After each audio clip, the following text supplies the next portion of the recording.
question number 9. Right. A block of weight W slides down a ramp at constant velocity. Read the question at constant velocity. Okay.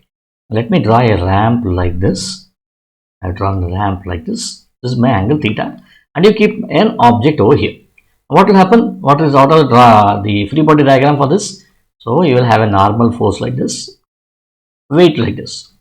Now let us compare the diagram here. See, normal force is acting like this, but here I have put it like this here, right? Which means this is not the type of ramp that we need to draw.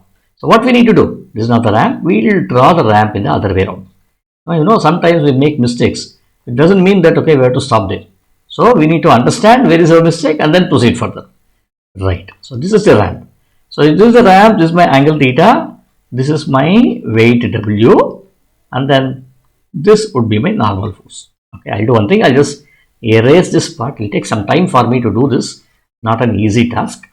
Okay. Now we have got this also here. Right. Now this is the figure. See, this normal weight acts over here. What is this F here? A friction force F acts between the bottom of the block and the surface of the ramp. Really true, because you know it has to move with uniform velocity. Otherwise, what will happen? The gravity will always pull it downward here, and it will start moving, accelerating downwards. So this is the value of F here. Then the normal reaction N acts between the ramp and the block. What is the free body diagram? We already drawn the free body diagram. See, N, F, and W, all the three looks alike. There is no difference between each one of them. Which one is the right option is the bigger question I have. Now towards it, if you look at this N, F and W, this one, now what is the resultant force here? Let us take the resultant force. So what will happen in this case? See, W is much larger as compared to N and F. What can happen? You can expect something like, let us say you have 3 threads kept over here, and as a result of it, okay, if you pull this thread to be more, then what can happen? This knot which is at the beginning, at the end here, okay, will try to move downward like this. But what does it say? It says that it is moving at a uniform velocity. So definitely this is not the right answer. Now what about here? Normal force is much more longer. So as a result of it, this will try to move in this direction. This is also not possible. Now let us look at this. Look at this here. See, there are 3 forces. All the 3 forces are equal. Which means what? If I keep an object here, the object, if all the 3 forces are equal, it will just stand there itself.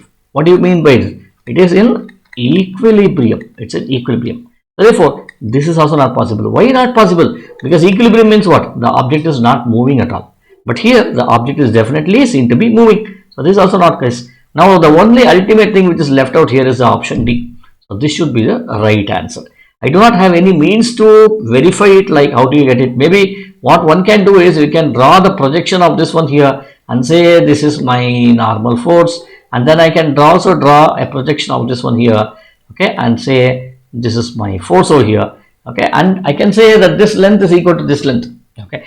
But still, okay, what I do is I go by the method of elimination. I've eliminated these 3. One of the options should be true, but D is the right answer. You can still confirm by measuring the distances over here. Okay, let us move on to the next one.